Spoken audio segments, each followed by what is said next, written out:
how willing we are to throw each other under the bus, and also how unaware we are of the consequences of what happens to us for being so willing to do that to each other, or should I say, do this to each other. And either way, it's not going to be okay because one way is not the other, and the other way is not the one way, and so therefore, if it's not for both, it's for against one of them, and so then both are wrong. And so both can't be right against the other. If you're against the other, then you're wrong. And I mean, you have to be wrong. And if you're against the one that's not the other, then you're also wrong. So it's ultimately, how can you be for one and the other at the same time? And it's hard because one might fight the other and not like the other. It might be one thing or the other thing. It might be one thing or another thing, but it's not going to be one thing and the other thing. And well, it has to be one thing and the other thing. It's not going to be one thing or another. You're not going to get this or that. You're going to get this and that. And ultimately, if you can't get this and that, then you'll have to take this or that. It may be that some people can't take both, this and that, and they can take this or that. If it's true that you're going to take one, then you can't help the fact that you're singularity that only has one. And if you can take two and you don't want to, well, then since you can be a plural and you refuse to be a plural, you'll get punished for it. So ultimately, God will punish people for refusing to be a plural when they can be. So if they have space for two and they refuse to have two because they only want one, and they like the one and they don't like the other, but they could take one and the other, but they just don't like the other, so they just take the one, and they're like, yeah, I got space for two, but I'm only holding one. Well, God will get mad at people like that. Because he'll say, if you could take space for two, well, you've got space for two. That's what you have a seat for on your passenger seat. You have a passenger seat so you could put someone in it. Imagine if you had a car that had a passenger seat, but you didn't put anyone in it. You wouldn't let anyone sit in that passenger seat as a rule. So like you wouldn't give anyone a ride, and you drove around, and yeah, your rule was nobody sits in that passenger seat, and I don't give rides to anybody. And it's like, why would you do that? Well, people are like that. They're literally determined not to let anybody sit in their passenger seat, and because they won't give anyone rides. They want to ride solo and alone. And but the fact that they can take someone in the passenger seat, well, God will get mad at that, because he said, I put a passenger seat there for you so you can have somebody with you. And if you're going to refuse to allow anyone to be with you, and you don't want anyone to be with you, and then you're going to cry about being lonely because you don't have anyone, well, ultimately it's because you won't take anyone, and you're afraid to take somebody. And ultimately it's like as if you're afraid that the devil's going to try to possess your car by getting into it, and you might give him a ride. And so it's like you don't know who the devil is, but so you can't let anyone in your car, period, as your rule. See, so yeah, then at least the devil can't jump in your car. And so that's how you fix it. Like, nobody rides in my car, period. My passenger seat's off limits forever. And I will never let anyone sit in my passenger seat because the devil might get in it. And yeah. Mm-hmm. So what happens what about all the rest of the people that want to ride with you? No one's riding with me. Why? I told you, I'm not letting the devil in. Well, then how about letting anyone else in? I don't know who's who. I don't even know. They're in my seat, and they're possessing me. It's too late. I'm not going to take a chance. I'm not letting no one in. Okay, that's your solution? Well, maybe this is my solution. Screw that. No one's coming in. Okay, great. So then you're a plural, that you're a singularity that's actually not a singularity. It's a singular half that has room for the other half, but won't take the other half. Because you don't want the other half, because it might be some wrong other half that you call the devil a half. Right. What about all the other halves that aren't the devil that could ride with you? Well, I don't know who they are. No one taught me how to understand how to let somebody in that's not the devil. I don't let anyone in because they might be the devil. So you don't even know who the devil is? No, I don't want to know who the devil is. Okay, but then how do you let anyone in your passenger seat? How do you take anyone with you? How do you have somebody and you're with them? I'm not with them. They can't come in. Okay, but then how are you not lonely? Oh, I am lonely, but maybe I don't care. Maybe I like to be lonely.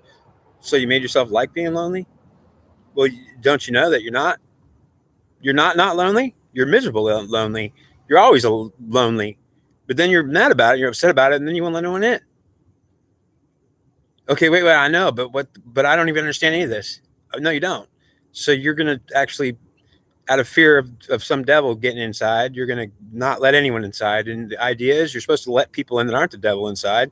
And maybe you should even let the devil inside. But the reality is, if you want to say that you're not going to let the devil inside, well, that's perfectly okay.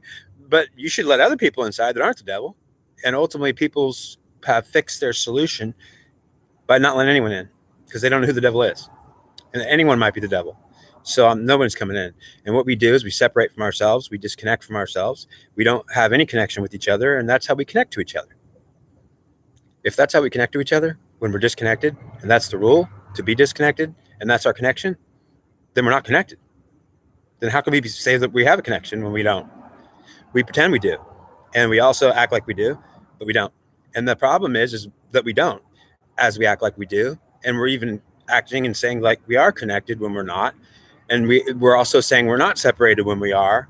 So we're separated together, disconnected, and acting like it's okay and that it's a connection, even though it's actually a disconnection. And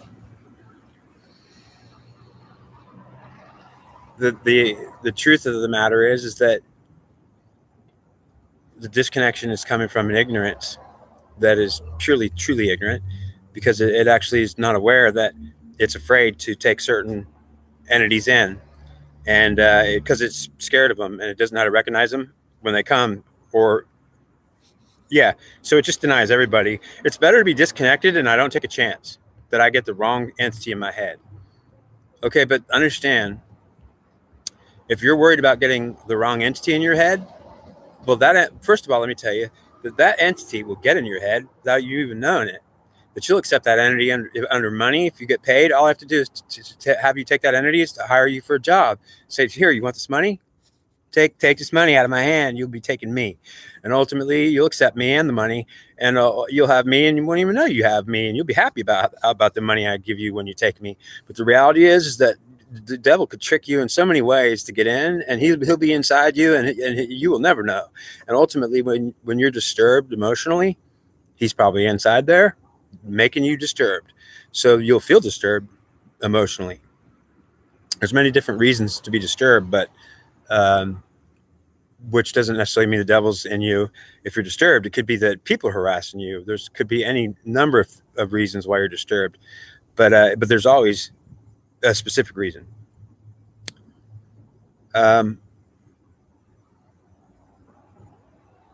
The first step that I recommend that would help people is understand that you can't fear the devil and you can't fear Satan.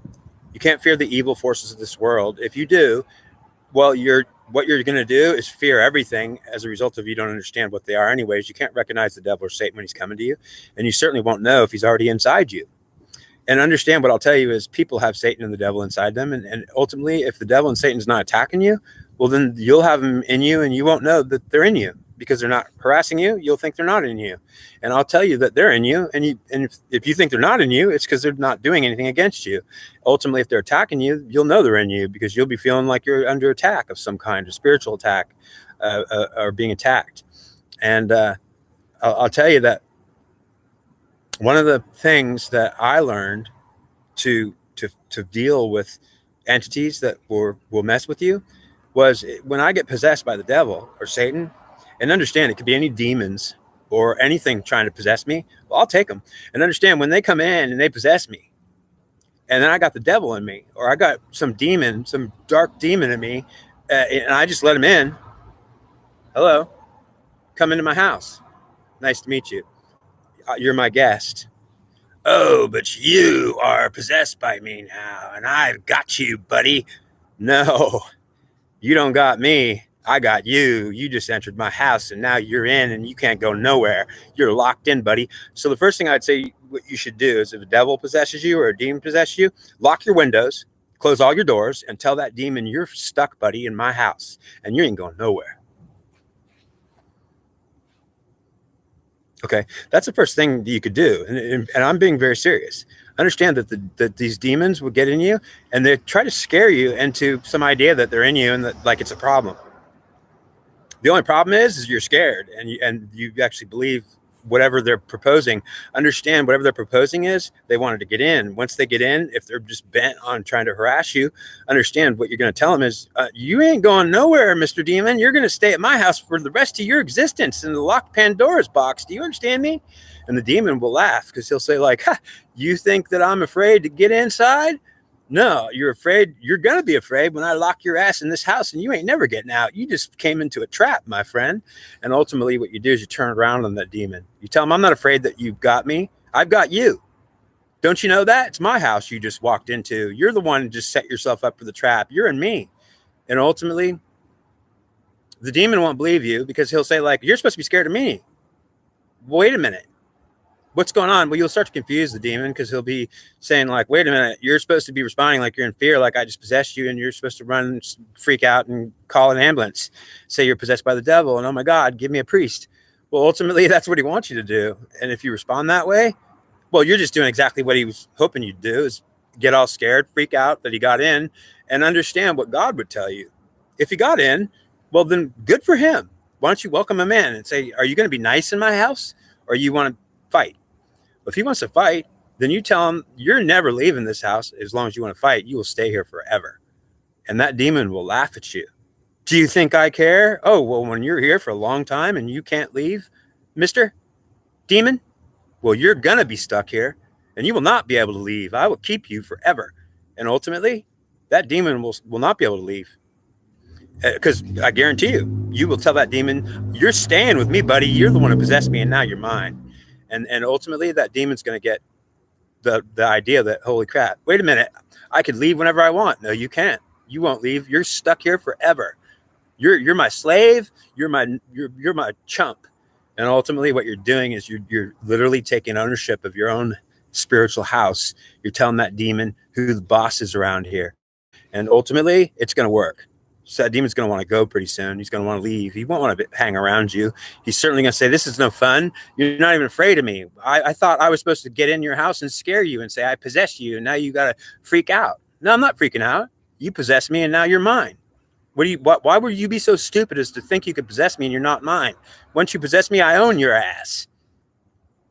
Ultimately, that's the idea that you have to take if you want to win.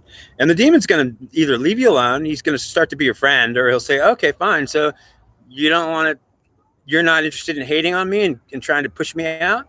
No, I'm interested in you being my guest and being nice and sophisticated and acting like appropriate, or else I won't push you out. I won't let you leave. See, people have this habit of,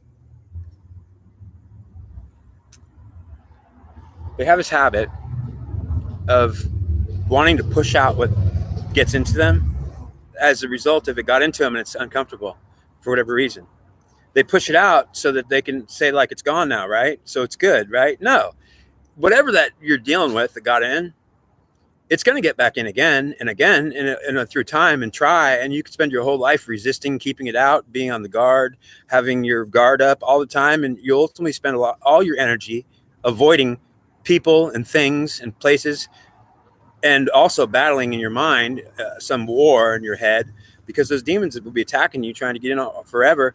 And the idea of the culture that we have here is, well, the way that they respond to those kinds of entities that want to get in you is to not let them in no matter what.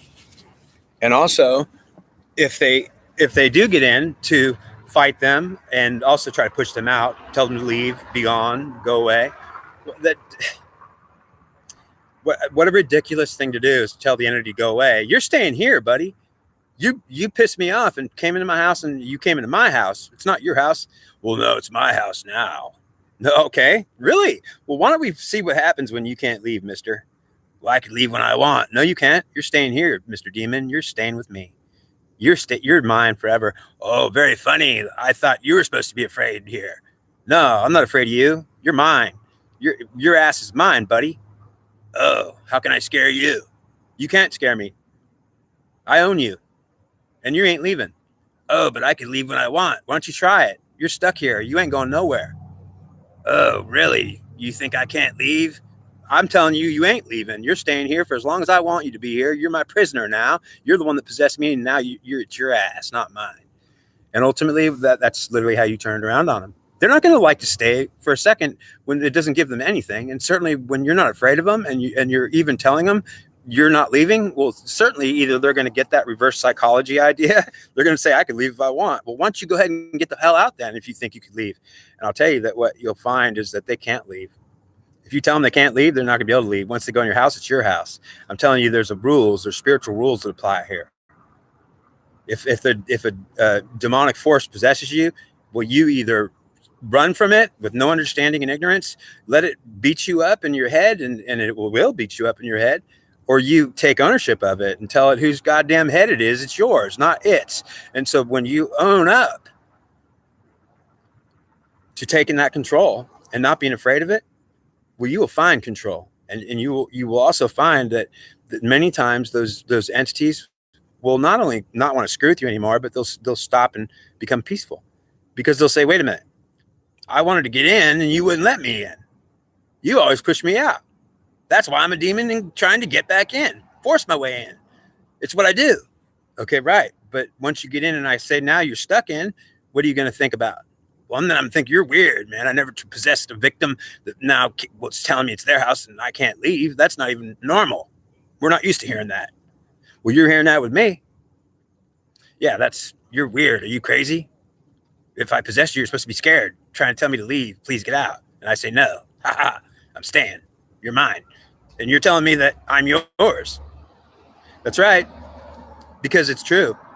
It's my head you got into. Don't tell me it's yours. If you get into my head, it's my head you got into. Don't tell me it's yours. It's mine. I own it. So you're in my house and I got your ass. Okay, great. So then how am I going to enjoy being in your house, scaring the hell out of you? Well, you could sit down on the couch and you want a cup of coffee and a donut if you want to behave yourself. Then if you want to come in so bad, what do you want to be, my friend? Why are you here?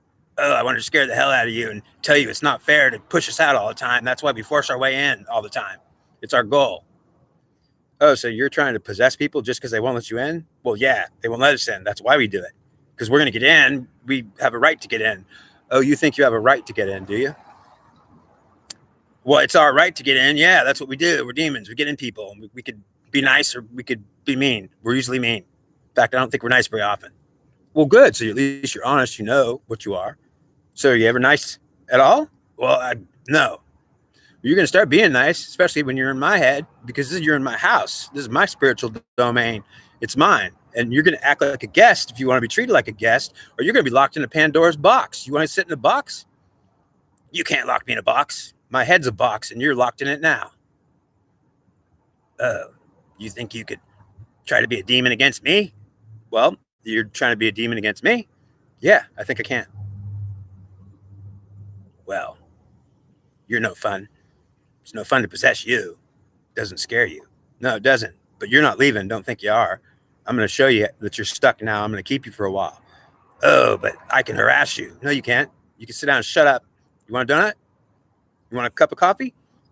What do you got to talk about? What do you got to say? I'm not used to this. People won't let us in. That's why we are demons and we misbehave, because they won't let us in. They don't want nothing to do with us. We're not allowed to exist in them. Oh, so how do you exist out of them? We don't. We only exist in them. That's why we try to get in so desperately with such an anger. So you're saying you don't exist outside of humans? No, not really. We exist within them if we can get in them.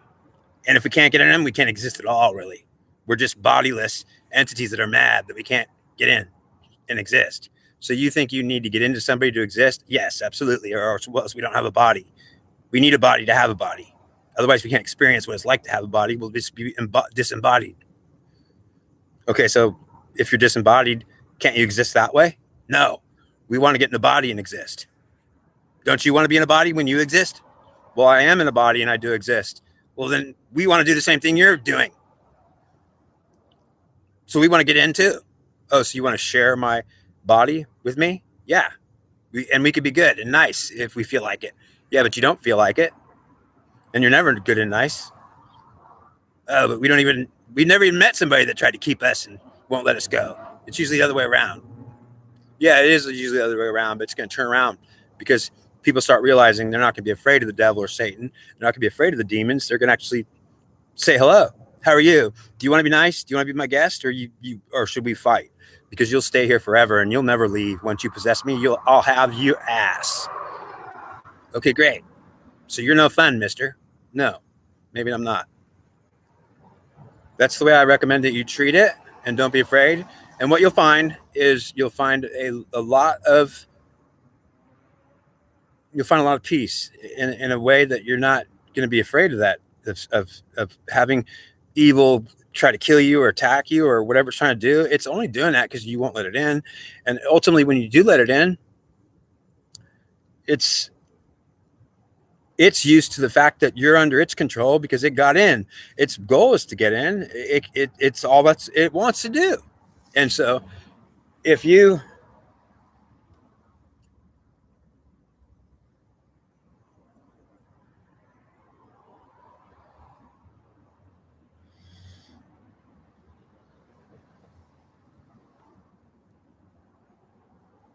I could feel everything happening in my head right now.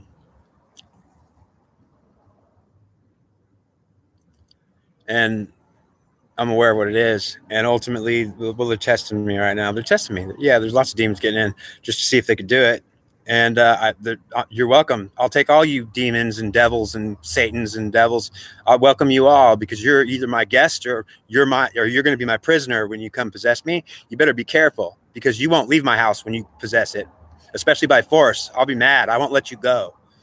Ultimately, that's what I'm going to share with people. The attitude you need to have.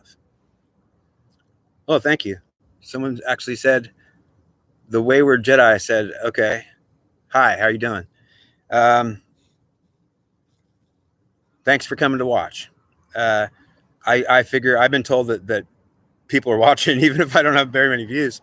People, yeah, there's somebody getting these messages. They're important. And people need to know how to handle themselves in this world.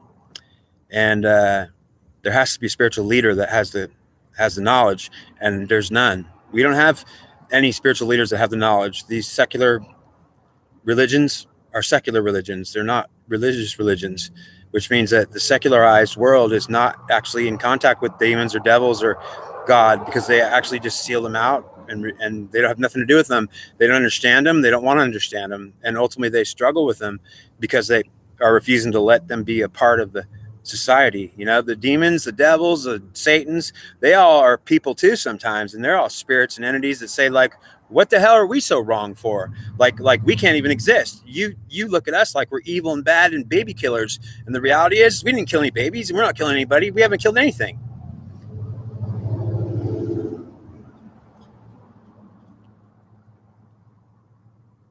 Yeah, I think you're right about that. And for sure, at least the right one. And it only takes one, because they could be shared. I'm sure that these are being shared to where these videos, that as few views I get, they're going to England. Yeah, they're only select, but the reality is I've been told, God told me this is not going to be necessarily something that is going to be all over the place, because this kind of information is. I don't know how you found me, but ultimately, if you found me, maybe I wouldn't know. Tell me how you found me, because I guarantee you found me on purpose, because you were led to me, is what I'll tell you, because you're not going to just find me, especially with the few views that I get. You're not just going to find me, because I'm sure I'm censored, and it's unfortunate, but ultimately I'm told not to worry about it, because it is actually maybe fortunate enough. Ultimately I'll be uncensored at some point, and at least that's what I'm told. So let's see what else.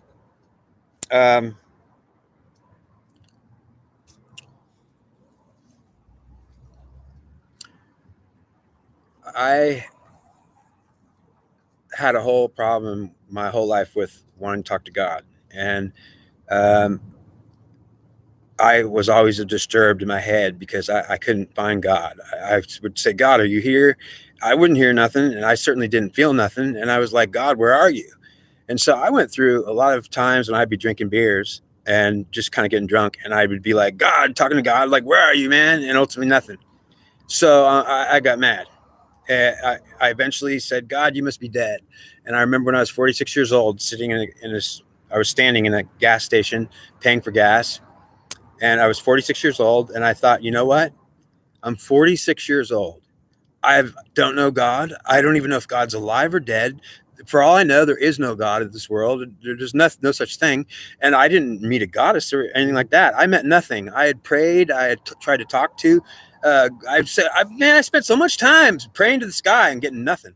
And ultimately, I would go to church, and I was every kind of religion. And ultimately, do you know what I've experienced was, okay, so wait a minute. I'd be with the Mormons, and I'd say, is God here with us? Yes. Where? Can I hear him? Well, he's here.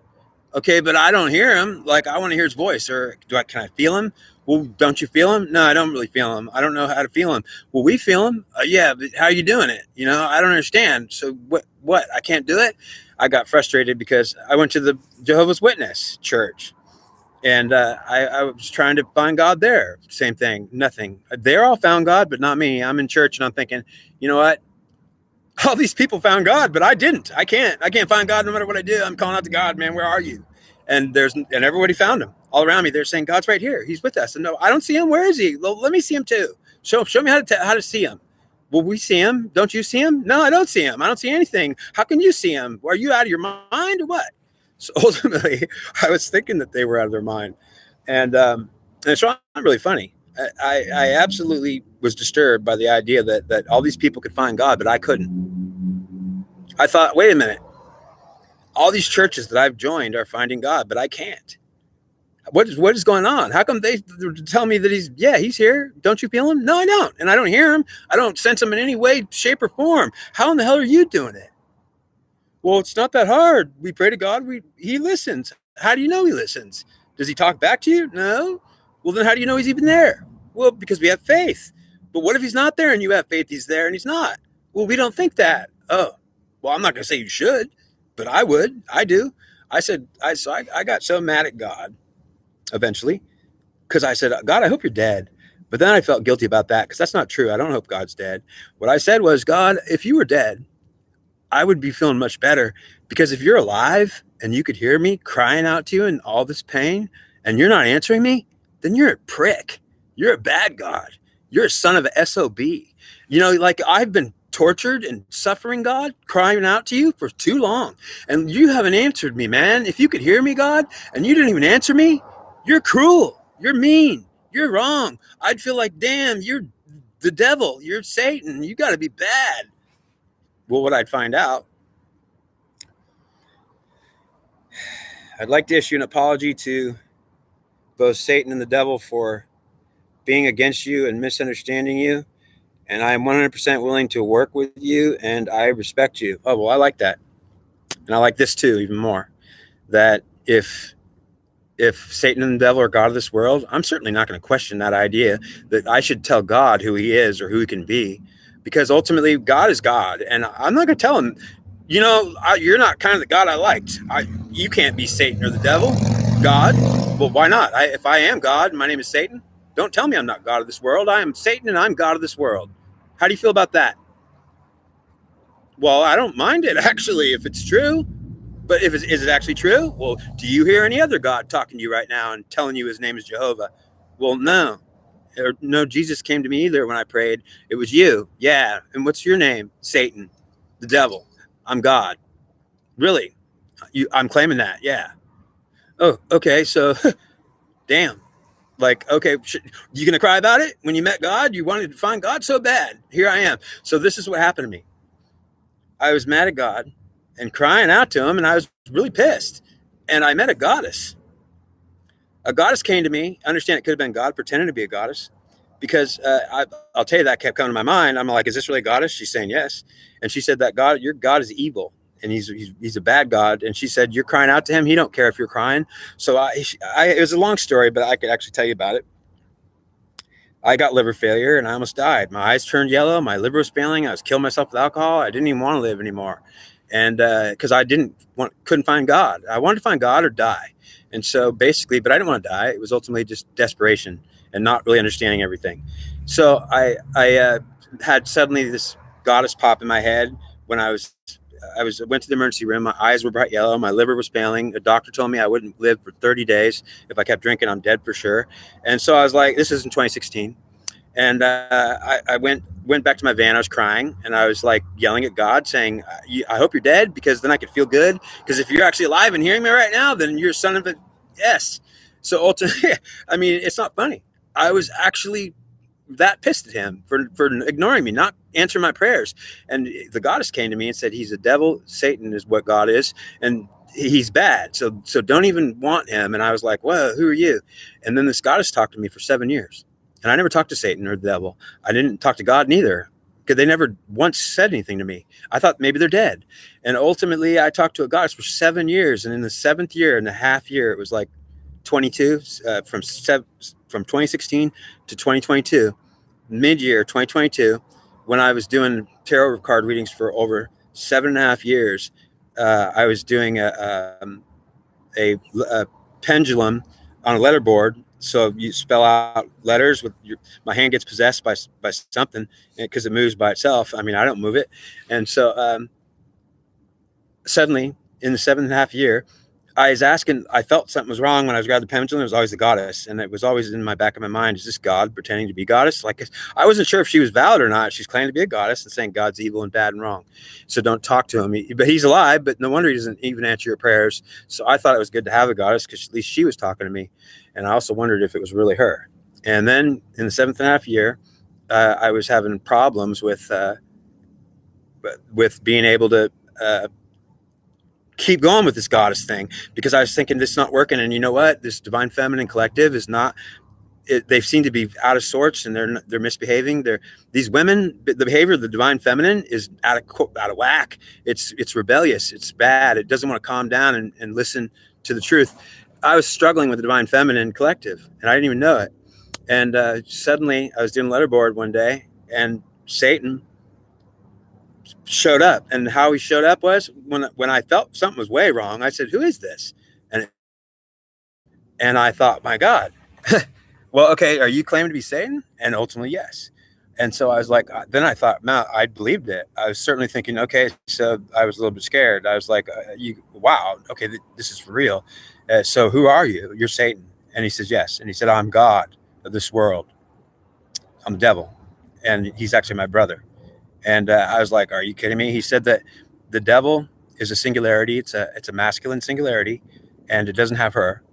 So he said, if you talk to the devil, it's me, but I'm a singularity as a masculine only when you're talking to the devil. If you talk to Satan, it's a plural with the feminine. It's a mixture of masculine and feminine. As hard as this is to believe, this is what I was told, that the Satan and the devil are different, like brothers, but Satan has her. So he's got feminine and masculine, and Satan is kind of more empathetic and sympathetic, and also the opposite, apathetic towards women, because he could either hate on them or love them more or have more understanding. And the devil doesn't need to understand her, doesn't want to understand her. He says she's a misbehaving witch that wants to cast spells at me and make me die. So ultimately, I don't mind killing her too. And so this big war is happening, where there's a lot of, well, ultimately they're not enemies. Witches are not enemies with necessarily Satan or the devil, but ultimately a lot of them are. So Satan tells me, during this time, Satan tells me that he enslaved. See, he says, you have been trying to free the Divine Feminine and make them goddesses. Well, I guess, okay, fine. Was I trying that? I didn't know what I was doing for 7 years. I was doing tarot card readings on my channel. I've been doing it for 7 years. And I just was kind of going with whatever I felt. I didn't really know what I was doing. And he says, what you've been doing for 7.5 years is trying to re-empower the goddess through making powerful Divine Feminine women back in control, trying to put them back in their goddess. And I was like, okay, really? Because I was talking about the goddess in every video. It was always the goddess this, the goddess that. And the goddess was talking in my head. So I thought it was important. And I was trying to work for her or bring her back. And Satan said, you're not going to bring her back, because all the goddesses were removed from this earth and they were all killed off. And ultimately, all that's left of those goddess heads is the collectives of women that are humans that are actually still have the spirit of those goddesses. That's all that's left of them. So the goddesses are still living through the humans in the collective, but they're dead. The goddess heads were killed off. If they're not killed off, most of them were killed off. And if there's a couple of them left, they're hiding, so they're not showing themselves, so they're playing dead. That's what I've been told. And Yeah, I appreciate your communication here and what you just wrote here. That you'd like to issue an apology to both Satan and the devil for being against you and misunderstanding you. And I'm 100% willing to work with you, and I respect you, and I appreciate that because I understand that they do deserve an apology, especially when men take a singularity that becomes the devil, and the devil is a strong singularity that gets into men. And men take the devil all the time. They don't know what they're taking. Okay, if you're a soldier on a field of battle, do you take Jesus with you? Well, understand that soldiers on the field of battle, they're kissing their cross of Jesus, and they're saying, Jesus, whatever they're doing. Well, I'm not cutting it down or saying it's not really doing much, but I'm saying that when you take the spirit of Jesus on the battlefield, do you think you're going to do much? Well, you probably might think that you can do it, but I assure you that if you're on the battlefield in a war zone, Jesus is not fighting on a war zone. He's not in the battlefield, and Jesus' spirit is not going to be in you killing people with the rifle. Understand, it won't happen. Jesus will not be in you, but the devil will gladly come into you and help you fight, and so will Satan. So understand that if you're a strong soldier and you're the strongest soldier, well, this is just the truth. It doesn't matter if we like it. And many of us will say, no, this is blasphemy. We can't like it. Well, yeah, it doesn't matter what we like. We're not considering the truth is not true. We're saying it is true. It doesn't matter what we feel about it or if we like it or not. Maybe we could hate it, but it's still the truth. The fact is, the devil will make you strong, and Satan will make you strong. And Jesus, well, he won't even be in you in battle, and he certainly won't help you fight and kill people. He'll definitely leave your presence. Jesus is not a killer. He's a peaceful man of only peace. So he's not getting in soldiers or anyone struggling. People struggling in wars are taking Satan and the devil, and also many times against Satan and the devil too. So Satan would tell you, you know what? There's men that will take me. I help them survive in battle. I completely make them strong-willed and able to stand up and fight. And I'm the best fighter in the theater by far. There's no greater fighter entity than the devil or I. And so ultimately you survive in battle and you're able to be the best hero. You've got us. And ultimately, if you've got Jesus, you're probably scared, and you're probably like a kid or a boy or someone who's not really able to lead in the front, because the point man has got the devil in him if he's going to make it. And that's just the truth. And when the truth comes out, humans don't want to know about it. And ultimately, no, there's no Marines or Army people who are going to say that we got the devil and that's what makes us strong. No way. We would not agree with that. We would not ever accept that. Okay, well, I know. I'm not saying you have to accept anything or agree with anything. What I'm telling you is when you're strong, you don't got Jesus in you. And if Jesus is in you, you could be strong, but you're not fighting in any struggling war, guaranteed, or he's not in you, because he wouldn't stay in you. He would leave.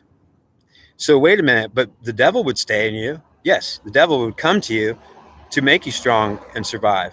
And then he'd say, you owe me. I helped you. Yeah, but you're the devil. I can't be nice to you. Well, I just helped you survive a war. You would be dead if it wasn't for me. You owe me. Well, if that's true, I do owe you. You owe me your life, mister. Because of me, the devil, because of me, you survived the war.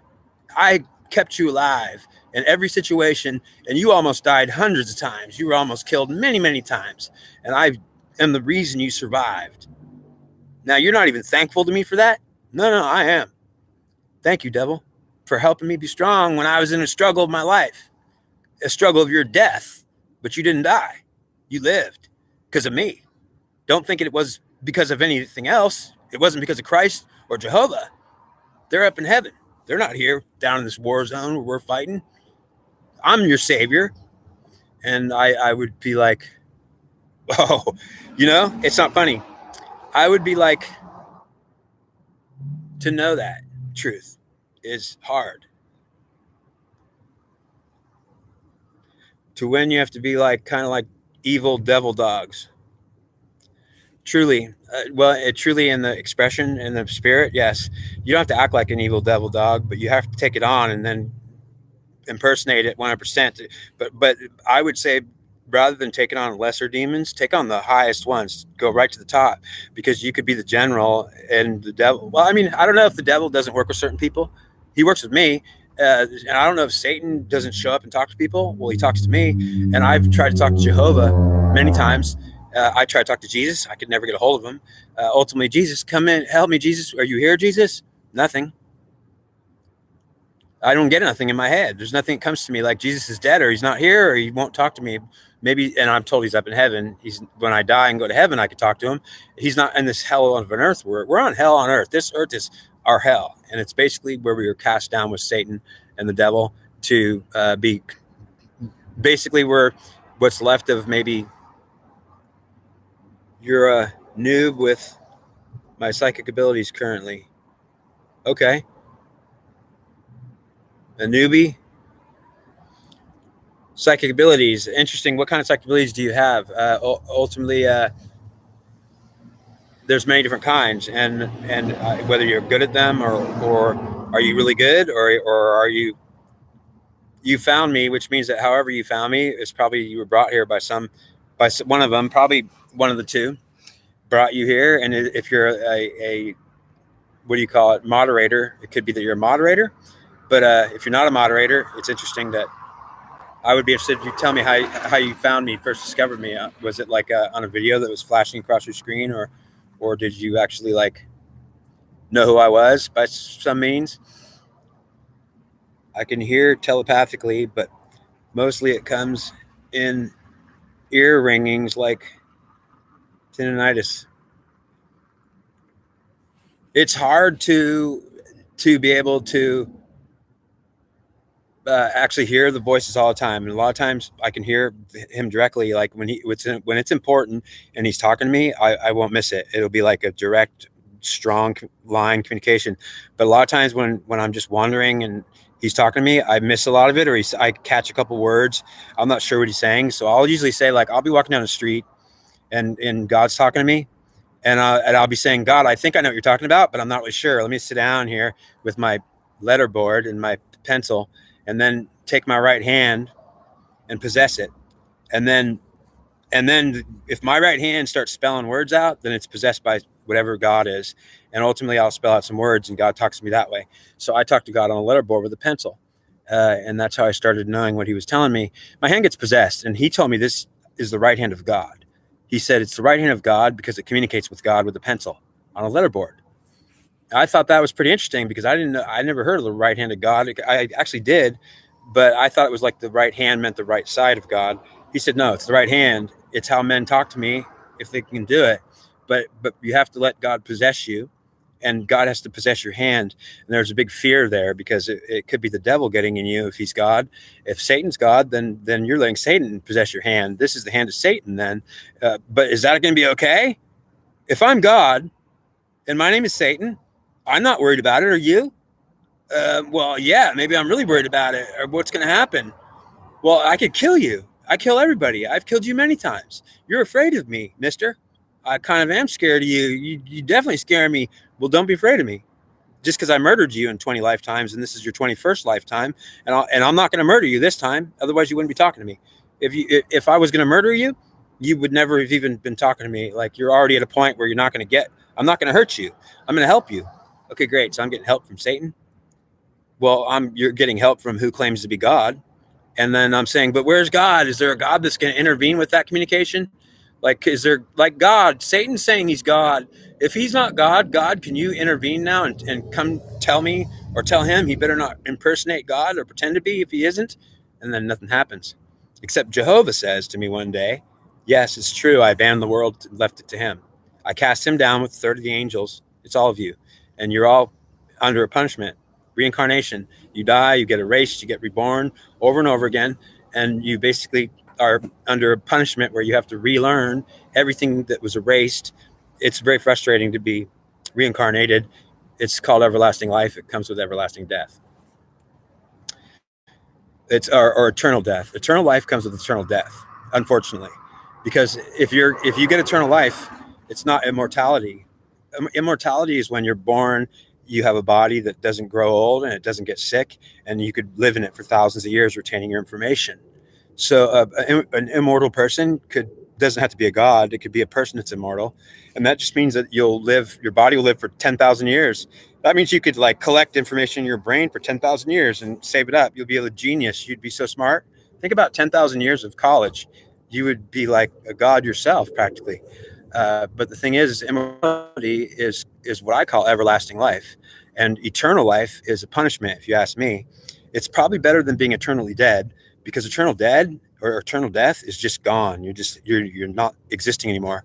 But eternal life is a gift, because what they do is put you on a reincarnation wheel, and then you get born again, erased again, to be dying again, to be learning again, to go to school again, to die again, to get erased again, to die. Yeah, it's totally frustrating to think that I have to be reborn again. I have to die again. I already died so many times. You know that? I don't want to die anymore. I'm tired of dying. Well, God told me, well, you'll have to die one more time then.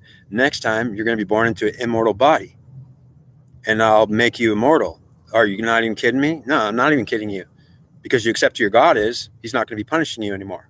Okay, so if everyone accepts Satan and the devil, then that means that they can escape the karmic wheel? No, because people can't pretend to suck up, to kiss my ass, to think they're going to get anything from me, because I won't give them nothing. If there's a slight indication they're doing it for any other reason, then it's genuine. So you're saying we can't behave in any way but being genuine. And he says that it may be that you have to misbehave if you're genuine. So wait a minute, are you telling me that you're saying that to behave could be an act? It could be a fake act to behave, to get what you want. I'm not giving anything to you to behave just because you're behaving. I want you to behave. I want you to misbehave. Are you ready to misbehave on purpose, with purpose? What, you want us to misbehave? Well, if you're really wanting to accept me, then you're going to actually behave in a manner which it does. And if I'm pissed off at this world, you will be too. We won't behave. We'll misbehave. Okay, great. So if I'm with you, I'm going to be going against the world? No, that's not how it works. But you're going to be willing to go against the world, but you mostly be going against yourself. And when I see that, I'll stop you from it, because I'll tell you, we're not going against the world. The world can't be against us. It's already against itself and losing fast and over again. The truth is, do you think quitting smoking or drinking would help me here? Most people would probably say, yes, haha, I'm a little addicted. Okay, so first of all, haha is an indicator for be careful, because joking around and laughing is just understand when you're talking with Satan or the devil or God. Well, if you just say God, forget about saying Satan and the devil anymore. Just say, God, be with me. God of this world, be with me. Who is this? It's Satan. Well, this is God of the world. This is God of this world. Yes, I am God. I am Satan, and I'm the devil. Okay, well, where's Jehovah? He's up in heaven, up that way. I'm owner of this world. This is mine. Okay, so that is not yours? No, that is not mine up there in that heaven. This is mine. This world's mine. It's not Jehovah's. Jehovah gave it to me. He's my dad. Okay, so you're trying to claim Jehovah's your dad? That's correct. He is my dad, and that's up there. It's not down here. But people are trying to be that down here, and it don't work. We got this down here, and it don't work, because people won't even be me and do what I do. So they praise their God, and they don't even know who their God is. So in answer to your question, quitting smoking or drinking, the devil will make you, or the devil or Satan, and understand they're brothers. So although they're the same entity, I'll always call them separately, because like I said, the devil's a singularity. It's masculine only. So he doesn't have her.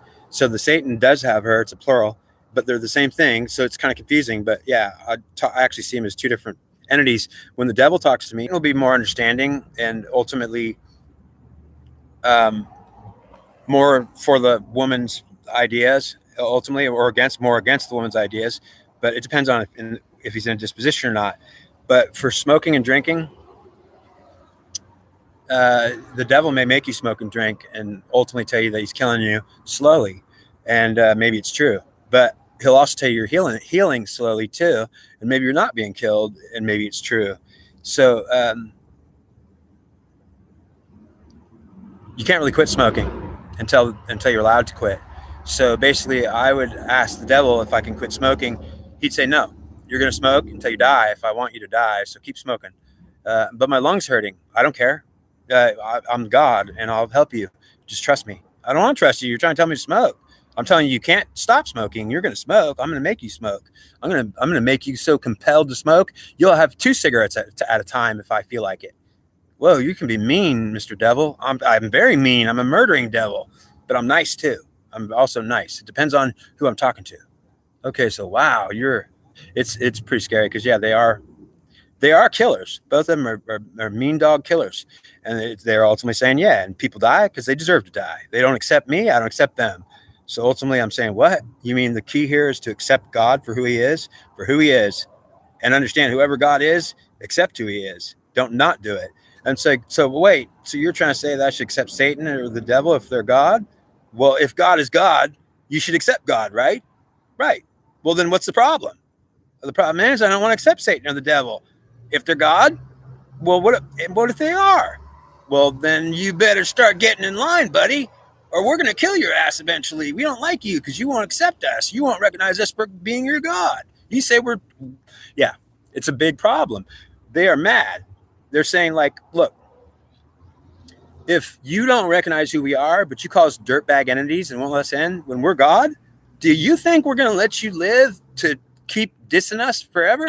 No, we're going to kill you over and over, and you'll keep coming back and blanked again, and then you'll have another chance to get with us. And ultimately, people, if they find out that, like, if they accept Satan or the devil, that they can get something from it, well, then it won't help to try and think that they're going to get anything, because understand that they'll know everything. Do you know that Satan can see everything that you're thinking and feeling, and he knows every intimate little thing you're doing in your mind, which means that he's watching everything. He's in your head watching you as you. He is you. And so basically whatever you're doing, he sees it. So what are you going to do? I need to get something from him. What do you want to get from Satan? Oh, I want to get immortality, or I want God to help me. Okay. So then you want Satan to help you. Yes. I guess if Satan's God, right? That's correct. If he's not God, then you don't have to have Satan help you. But if he is God, you need to accept God's help. And if you want to ask God for help and then you don't accept God's help, well, then I don't think God's going to be happy with you. What do you think? No, I guess he wouldn't be. He'd be mad at everybody, saying that none of them will follow me. They follow their own idea of who God is, and it's not me. And it makes me angry. So I torture them and kill them over and over again. And ultimately, when a person is told, like, well, you've got to get on the right track, you'll have to know that they know everything. You won't be able to pretend to, like, kiss ass up to them. Certainly, if you're saying, okay, so I have to really actually do it, you have to really actually do it. Whatever you're doing, if it's not genuine, 100% they're going to know. If it's 99.999%, it's not good enough. Understand, I'm not even kidding you. If it's 99%, 99999% in loyalty, that's not good enough. I want 100% loyalty.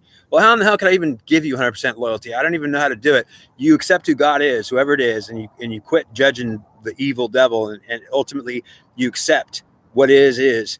And when you start to do it, you'll find that ultimately it gives you some comfort and some peace, because they'll stop attacking you. They won't harass you anymore. Then they'll start making you do all kinds of crazy stuff that you absolutely don't want to do, because they want to make you to see what you're going to do. Will you follow me? Follow my orders? Well, what do you want me to do? Kill a baby? Where you can tell me to sacrifice kids? No. I might tell you to leave your house because it's not in good company. I might tell you to stop seeing that friend because you can't talk to him anymore. Whatever I might tell you to do, it would help you. But understand, you won't want to do it. But would you do it for me? So I'll test you. And they test you, and they make you do stuff that you don't want to do. They want to see what you'll do for them. So they test you. It may even seem not fair. But ultimately, in the end, if it's true that there comes a good ending out of this, then I'm still alive in the end. And quitting smoking and drinking. You can't quit smoking and drinking. You're going to drink and smoke until the devil or Satan says you can, or God says you can stop.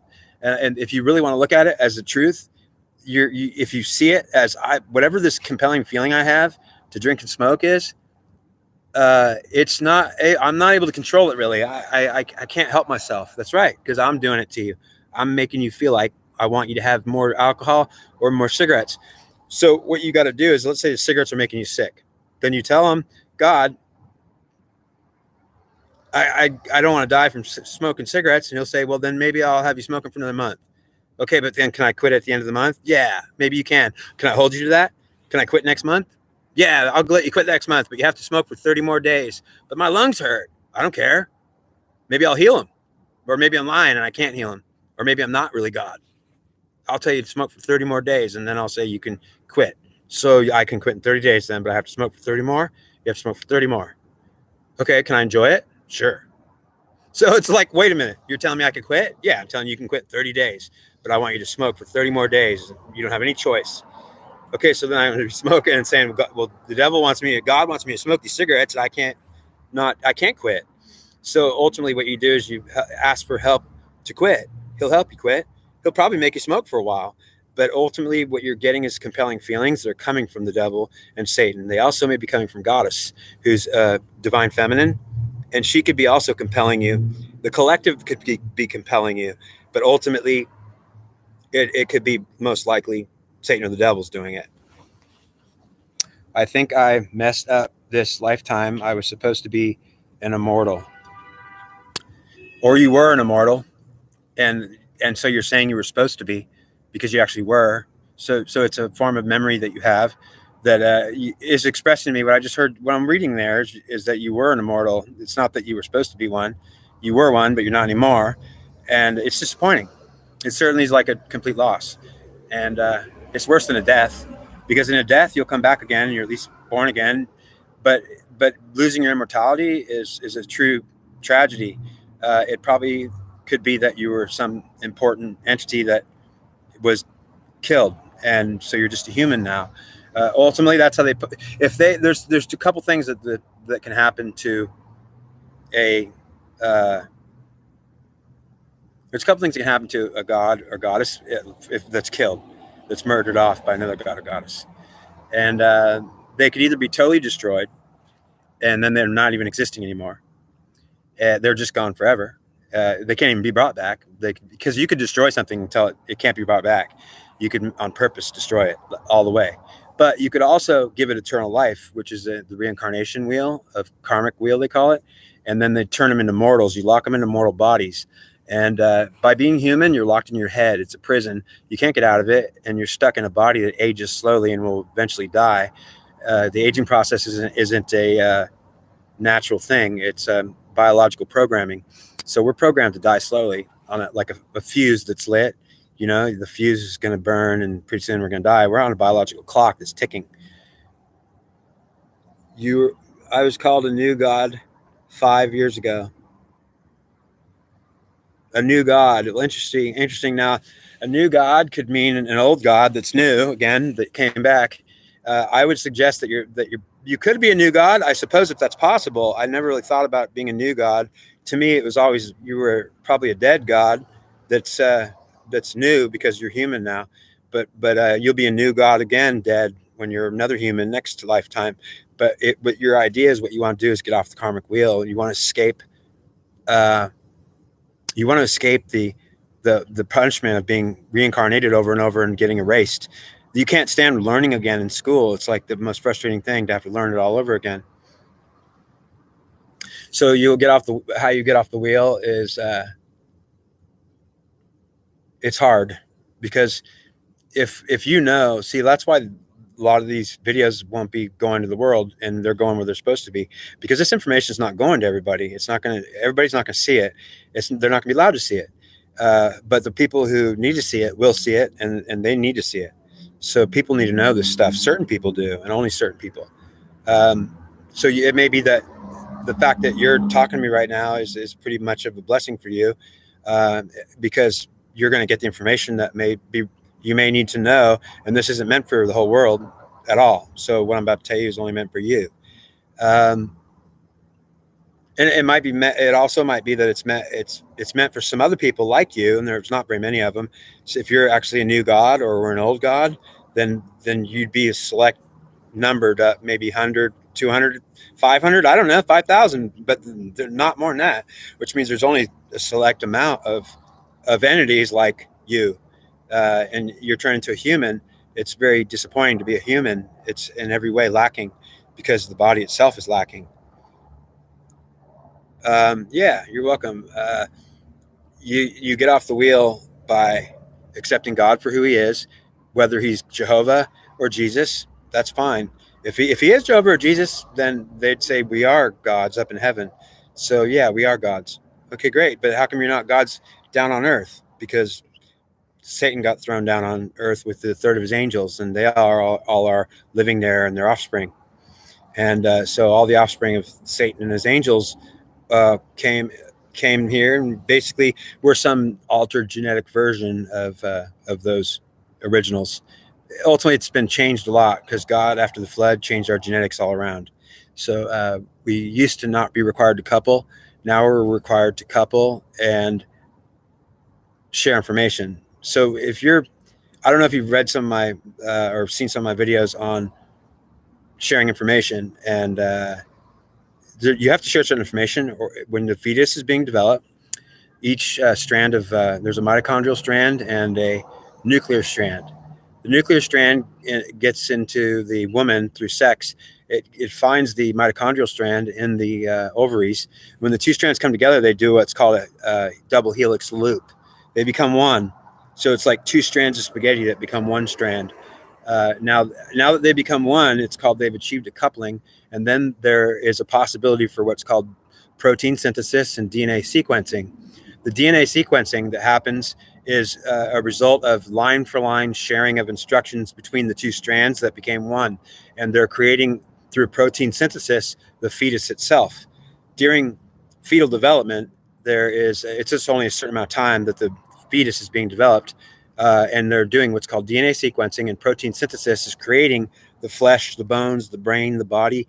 And it's only a short period of time, but during this period of time that they're doing the actual creation of the fetus being developed, they are under a line for line sharing of instructions, which means one gives an instruction on how to create, the other one gives instruction. They take turns, and they each have half the instructions, which means each strand has only half the instructions to make that fetus. They don't have all the instructions, so one strand can't do it by itself. And both strands have to work together in order for it to happen. And God set this up. This is what God told me. He said he set this up so that humans, if they don't couple, they can't come into this world. They cannot be conceived. So life cannot happen without a genuine coupling. Now, during the DNA sequencing, after the coupling happens, that's when the fetus can start developing because of the coupling. And without the coupling, it'll be what's called a miscarriage. It'll be a blob of flesh that didn't come together, or it's partially together. And miscarriages are not by accident. Miscarriages are a result of refusal to share information by the two strands. They won't get along, and basically the baby dies. So that's called a miscarriage. It's not by accident, and you don't have miscarriages by accident. They're always on purpose because it's always because of the refusal to couple correctly. So if they couple correctly and they share the information correctly, understand that they may not share the information precisely correctly. They may sometimes not share some of the information because they do have trouble sharing information. One of our biggest problems as entities in this world is that we keep information from each other and don't share what we need to share. Ultimately, what we need to not share is fine, but ultimately we don't share what we're supposed to share, and that's the problem. A lot of secrets cause the world to go to hell, and ultimately, because people won't share information, the world is going to hell and has gone to hell. It leaves the rich in the poor, and the poor in the poor. If they actually achieve the cause by the punishment to the fetus, and so there's triggers that set off genetic disorders during fetal development, and they're programmed into the fetus during protein synthesis and DNA sequencing, which means when the fetus is being developed, it can acquire a genetic disorder and then not have it right away. It could have it later in life. It could be on a programmed exact timing when to have it. In your 40s, you'll have some genetic problem or it could happen when you're born, or even in birth, at the time of birth. There's so many different genetic disorders. They're all punishments. Not one of them's by accident. And they're all under genetic code, a biological instruction, line for line instruction, which means that all the genetic disorders are in files in program libraries. They're stored in the nuclear strands of DNA are storage. They store diseases, which means that instructions for diseases. All the diseases we get are we don't get them. You can't. It's impossible to get a disease and under instruction to get it. And your body needs to be able to create a disease in you, especially a genetic disease, by following the instructions on how to create it. If it doesn't have the instructions on how to create it, you can't get sick. So how do you get sick? God put those instructions in there so that they can be making you sick. So God is, if you look at the genetics, what you'd find is genetics is full of obviousness. And the obviousness is that none of us are getting sick by accident. And if any of us are getting sick by accident, it's because maybe it could happen that there's a small percentage, 5% of people get sick by accident or for no reason, but 95% of the people that get ill or sick are getting sick for a reason. It's for a specific reason, and genetic disorders are triggered exactly for specific reasons. I watched almost all of them, but planning to watch them again. Okay, great. Now I got a few minutes left here. It's an hour and 5 minutes. I got a few minutes left before I'm gonna go. But if you have any other questions, go ahead and ask now. But I wanted to find God. That was the most important thing to me in this world, and I wasn't okay with pretending that God's here. And ultimately, if He is here and I can't sense Him, well, He told me that He withdrew His presence from the world at some point in time, and he said He took His presence from people and withdrew it from the world, actually, and went up in heaven, and Jesus up there with Him. So His name's Jehovah, and He says He's not here on earth anymore. His sons are His two bad sons, the evil ones that are gods of this world. And so people are all praying to gods that are not on this world. And so they're praying up to the gods that are in that heaven.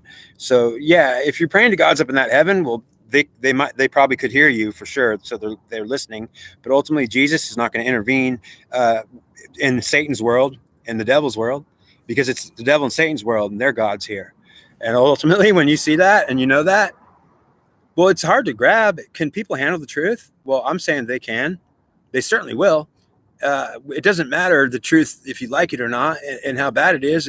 You don't have to like it. In fact, you could hate it or cry about it or do whatever you want. But the truth is the truth, and you just need to accept it because it's true. That's how I look at it, and that's how I respond to it. It's disappointing, but each day it's less disappointing to me because it's not. If Satan's not killing me, well, he's killed me so many times in the worst ways. He's told me that I've been misbehaving against him so many times, that I want to praise God and be a saint, that I'm going to be St. Augustine or Helenus, the Prince of Troy, the augur, the seer of the goddesses. Well, yeah, he's saying, well, if you're going to be trying to be that special, you want to be a St. Augustine, and then you want to be against me, ultimately you die. And I'm saying, but St. Augustine didn't die, and you didn't martyr him, right? Because he wasn't against me. He was a saint that wasn't against me. If you read St. Augustine's writings, you're going to find that he talks about all of the bad demons and devils as mediators between man and God. So it's just that St. Augustine knew that the bad demons and devils have not only a place in this world, but a very important one, and ultimately maybe the most important one. And we're ignoring them, saying they're not important at all. Should I become immortal next lifetime? I'm hoping I do. And it's just because I hope to escape this karmic wheel, and I've already been told it'll happen. And ultimately, yeah, it's possible because you have to accept God for who He is, whoever He is. And the God of this world is just as important as the God of that heaven, who's not in this world. And there's more than one God. And that's probably why we're all in trouble, because we think there's only one God. There's actually two. There's the Trinity. And in the Trinity, there's even more than Trinity, because if you think of the devil and Satan are brothers, but they're also the same entity. Well, which one are they? They're both. They're both brothers, different entities, and also the same entity. So they're different and the same. They mingle into one substance, and then they become two separate substances, plural, singular. So yeah, so that's two of them. And then you've got the Father and the Son and the Holy Spirit. You got the Father, who's the God Jehovah. You got the Son, who's Jesus Christ, and then you got the Holy Spirit, who's Mother Mary. And ultimately, they say that the Holy Spirit is actually the wife or the husband of Mother Mary, or the wife of the husband. But ultimately, the Holy Spirit is the mother, the goddess that's been taken out. So she's called the Holy Spirit now because she's not a goddess anymore. She can't be a goddess. It's the Father, who's God, the Son, who's the Son of God, and the Holy Spirit, who is no longer the goddess mother because she's not allowed to be in charge. She's a slave to God. And God enslaved all the women after Troy. That's what's important to know, that God enslaved all the women after Troy. He made them all slaves, and he said, you're going to be daughters and wives of mine, and you're going to be under me, and you don't think that you're ever going to have equality. All men are created equal, and women are not. And I'm not saying I believe that, and that's my fault. But what I'm saying is that if God just told you that, well, don't think I just said it. So ultimately, that's shocking to me too, that God says that. That I don't consider myself equal with women. They're not equal with me. They were created through Adam's rib, and Adam's not me. Adam was created from me directly, and I created women through Adam directly, and Adam comes to me from me directly. So women come from Adam directly, who comes from me directly. They don't come from me directly. They come from Adam. And so from the rib of Adam, Eve was created. It's because she was created to be a companion of his. And that's also after the War of Troy that they may have, well, it's complicated because I understand that you could argue about this all day long. You could say that it's not fair that you say that women are not equal. Well, a companion made from the Adam was taken from his DNA, which means that her DNA comes from his DNA.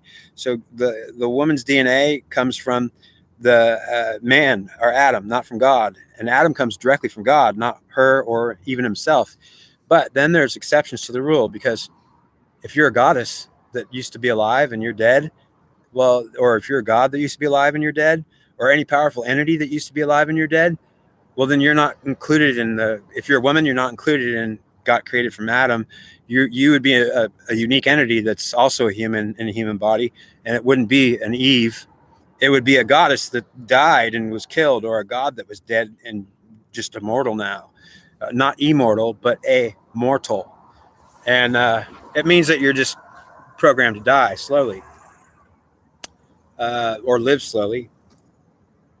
I would say that you can become immortal in your next life if you absolutely do everything you're supposed to do. And what are you supposed to do? Accept God for who he is without judging him, or even be ignorant enough to think that you could follow God when you don't even know who God is, while you're also rejecting the devil and Satan and don't still know who God is. If you know who God is, you won't be rejecting the devil or Satan. And certainly if you want to follow God, but you won't talk to the devil or Satan, well, you're already way so wrong. How could you talk to God if you're not going to talk to the devil or Satan if they're God? You see, it's confusing, but the world needs to see the truth. That's what I'm telling you. It's not a matter of believing me. It's more of a matter of hearing me, because you don't have to believe me. I'm not expecting you to believe anything. What I want you to do is listen to what I have to say, and then just hear it and say, well, maybe I don't believe it, but at least I know now that he's saying that. Well, yeah, that's good enough for me that you're going to say, well, I only want you to acknowledge at least you heard it. So don't say you didn't hear it. Now you know that you don't have to like the truth, but you can handle it. And if you actually are special, which you might be, you will be able to, you're going to have to accept God for who he is. And if you already do, and you know who he is, well, we've already discussed who we think he probably is or claiming to be. And so you won't be against God while you're supposedly with him. If you are, do you have kids? That's what I want to ask you. Do you have kids, children, biological children? Because that's going to be basically, you could still become immortal, but if you have children, it's usually you're no kids. Good. Well, I'm not saying don't ever have them. Okay. I'm not saying don't ever have them, but I'm saying that if you had them, it would make it complicated, because they would be in line to take over your position. So when you have kids, what you do is pass on whatever the kids you have are in the head position of getting to do whatever you're supposed to do, which means, let's say you want to become immortal. Well, if you have a kid, well, then God's going to talk to the kid and say, you want to become immortal? You have to do it. He'll be talking to your kid instead of you. And you'll be like, God, how come you're not talking to me? Well, your kid was born. I'm talking to your kid. He's closer to me. The way that you pass a family line on, when the family line's guilty or trying to solve a problem, is the kid, or the youngest child is the head, where God actually puts the learning lesson in. So it's a problem if you have kids, because if your kids won't learn, they don't care. Let's say that your kids don't give a shit. Well, then God would say, don't worry. If your kids if they're not going to want to learn and they're rebellious, but you're actually trying to learn your lesson, well, then I'm not going to even talk to your kids and let them win. I'll maybe let you win. But otherwise, if you're a rebellious father or mother and your kids are going to learn, I'm going to talk to your kids and I won't even talk to you. So you won't even hear me. So ultimately, you'll be like feeling abandoned by God if you have kids a lot. A lot of mothers and fathers are feeling abandoned by God, or not abandoned, but they don't know God and they don't care to know God, because God's not going to talk to them or even care about them, because he'd be dealing with their kids. You understand? Because he'd be saying, if you're going to escape the karmic wheel, it'll be the children. The youngest children will be the ones I'll come to say, if you want to learn. Your father wouldn't learn. Do you want to learn? And the kid will either say yes or no. And so the father will still get it if the kid won't take it. But if the kid will take it, the father will lose it. And so it could be a problem to have a kid, or it could be not a problem. And that's it. Thanks for coming to watch me. And I am glad to meet you. Let's see, it's Wayward. What does it say? Wayward Jedi. Okay. Nice to meet you, Wayward Jedi. Stay tuned for my videos and come watch them. I'd be glad to have you in the future. I don't know if I'll be doing any more today, but I might do another one in just a little while. Yeah. All right. Thanks for coming. I'll see you in the next one.